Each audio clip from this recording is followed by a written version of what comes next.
एक सच्चा Marvel fan आपको यही कहेगा कि टोनी स्टार्क अपने आर्मर्स के बगैर भी आयरन मैन था, और मैं भी इस बात से पूरी तरह एग्री करता हूं। पर मैं ये भी मानता हूं कि टोनी स्टार्क को उसके आर्मर्स ही एक परफेक्ट सुपर हीरो बनाते थे। तो चाहे वो आयरन मैन 1 का प्रोटोटाइप आर्मर हो या फिर एंड गेम का नैनोटेक आर्मर, एमसीयू में टोनी स्टार्क ने कई ऑसम और पावरफुल आर्मर्स बनाए हैं जिनको वो हर टाइम अपग्रेड करता रहता था। तो आज हम टोनी स्टार्क के उन्हीं आर्मर्स में से टॉप 10 ऐसे आर्मर्स को रैंक करेंगे जो कि एमसीयू में सबसे ज्यादा पावरफुल थे। पर उससे पहले मैं आपको बता दूं कि ये लिस्ट थोड़ी सी रिसर्च और मेरे पर्सनल ओपिनियंस पे बेस्ड है, तो प्लीज कमेंट्स में ये बात जरूर मेंशन करना कि आप मेरी इस रैंकिंग से एग्री करते हो या नहीं। Now without wasting any time let's begin. Number 10 पे है मार्क 3 आर्मर पहली आयरन मैन मूवी से।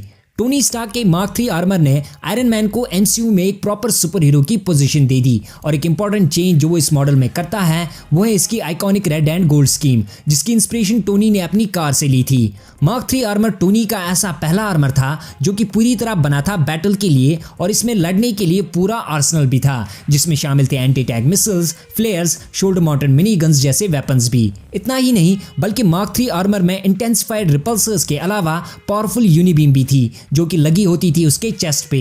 उसके अलावा जो इसका नया गोल्ड टाइटेनियम अलॉय था, तो उसने इस आर्मर की स्ट्रेंथ और ड्यूरेबिलिटी को बढ़ाने के साथ साथ इसकी आइसिंग प्रॉब्लम को भी ठीक कर दिया।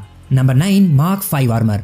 आयरन मैन के मार्क 5 आर्मर को सूटकेस आर्मर या सूटकेस सूट के नाम से भी जाना जाता है, जिसे कि टोनी स्टार्क ने बनाया था इमरजेंसीज के लिए, और ये आयरन मैन का सबसे पहला पोर्टेबल आर्मर भी था, जिसे कि ब्रीफकेस की शेप में फोल्ड करके कहीं पे भी साथ लिया जा सकता था और कुछ ही सेकंड्स में पहना भी जा सकता था।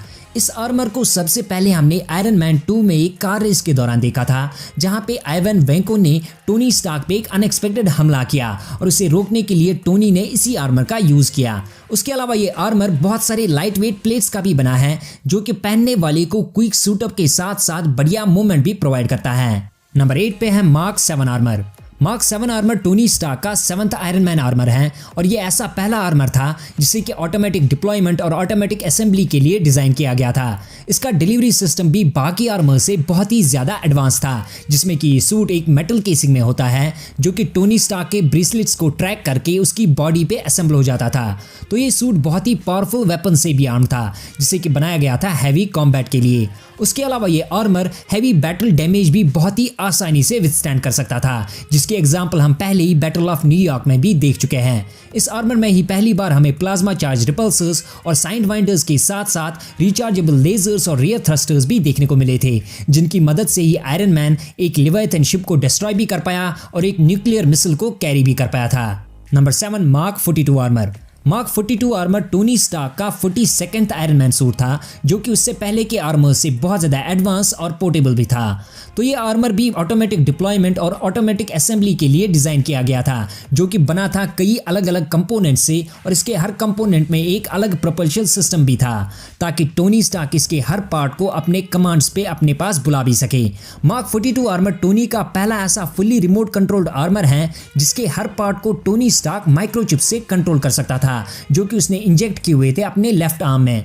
उसके अलावा ये आर्मर स्टार्क का ऐसा पहला आर्मर भी था जिसे कि टोनी स्टार्क बिना उस आर्मर में रहे दूर से भी कंट्रोल कर सकता था। नंबर 6 पे है मार्क 45 आर्मर। आयरन मैन का 45th आर्मर टोनी का बनाया हुआ पहला ऐसा आर्मर था जिसमें हमें जार्विस की जगह फ्राइडे नाम का एआई दिखा, क्योंकि जार्विस को स्टार्क ने विजन में अपलोड कर दिया था। इस आर्मर के अपग्रेड्स में इंक्रीज स्ट्रेंथ और इंक्रीज ड्यूरेबिलिटी और बहुत ज़्यादा वेपनरी भी शामिल हैं। उसके अलावा इस आर्मर में बहुत ज़्यादा पावरफुल रिपल्सर्स और उससे भी ज़्यादा पावरफुल यूनिबीम भी थी, जिनका यूज़ करके आयरन मैन ने पहले तो विजन और थॉर के साथ मिलके अल्ट्रॉन की वाइब्रेनियम बॉडी को पूरी तरह मेल्ट कर दिया, और फिर थॉर के साथ मिलके अपनी यूनिबीम से वाइब्रेनियम कोर के साथ साथ सोकोया को भी हवा में ही ब्लास्ट कर दिया। Number 5 mark 47 armour. Mark 47 Tony Stark का बनाया हुआ 47th आर्मर है, जिसे कि टोनी ने यूज किया था स्पाइडरमैन होमकमिंग में। इस आर्मर के स्पाइडरमैन होमकमिंग में होने की वजह से हमें इस आर्मर की कैपेबिलिटीज के बारे में ज्यादा पता तो नहीं है, पर जितना भी हम जानते हैं उनमें से सुपर ह्यूमन स्ट्रेंथ और एडवांस लेजर सिस्टम के साथ साथ रिमोट कंट्रोल और self contained life support system भी शामिल है। उसके अलावा इस आर्मर में कोलैप्सिबल प्लेटिंग वाला डिजाइन भी है, जो कि अडॉप्ट किया गया था मार्क 5 और मार्क 7 आर्मर से। ये आर्मर प्लेटिंग सर से लेके पांव तक ओपन या बंद भी हो सकती है, ताकि इसका यूजर बहुत ही आसानी से या तो इस आर्मर के अंदर जा सकता है और या इसके बाहर भी आ सकता है। Number 4 mark 46 armour. Iron man का मार्क 46 आर्मर हमें सिविल वॉर मूवी में देखने को मिला था और ये ऐसा पहला आर्मर था जो कि इंस्पायर्ड था कॉमिक्स के ब्लीडिंग एज आर्मर से।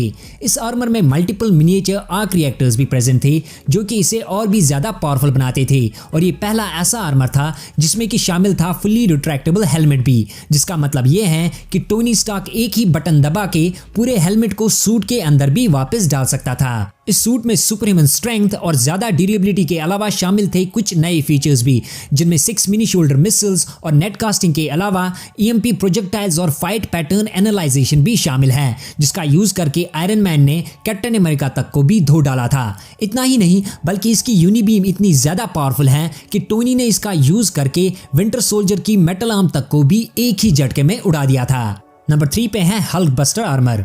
Hulk Buster armour Tony Stark का बनाया हुआ 44th आयरन मैन सूट है जिसको टोनी ने ब्रूस बैनर के साथ मिलकर बनाया था।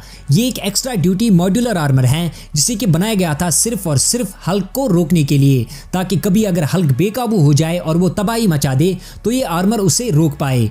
ये आर्मर स्पेसिफिकली बनाया गया था हल्क की स्ट्रेंथ को मैच करने के लिए और इसको पावर करने के लिए इसमें 11 आर्क रिएक्टर्स भी लगे थे। तो इस आर्मर के साइज के साथ साथ इसकी स्ट्रेंथ और ड्यूरेबिलिटी भी आयरन मैन के बाकी आर्मर से कई गुना ज्यादा है। उसके अलावा इस आर्मर में ऑटोनॉमिक प्रीहेंसाइल प्रोपल्शन टेक्नोलॉजी भी मौजूद थी, जिसकी वजह से इसका हर एक पार्ट अपने यूजर के पास उड़ के जा सकता था और हल्क बस्टर में असेंबल हो सकता था। इतना ही नहीं बल्कि इस आर्मर के आसपास वेरोनिका भी हमेशा प्रेजेंट रहती थी, ताकि अगर फाइट के दौरान इसके पार्ट्स टूट जाए तो उस पार्ट को वेरोनिका की हेल्प से रिप्लेस भी किया जा सकता था। और सबसे औसम बात तो ये है कि इस आर्मर से आयरन मैन हल्क को एवेंजर्स एज ऑफ अल्ट्रॉन में हरा भी पाया था, जबकि कॉमिक्स में वैसा कभी नहीं हुआ है। Number 2 mark 50 armour. तो मार्क 50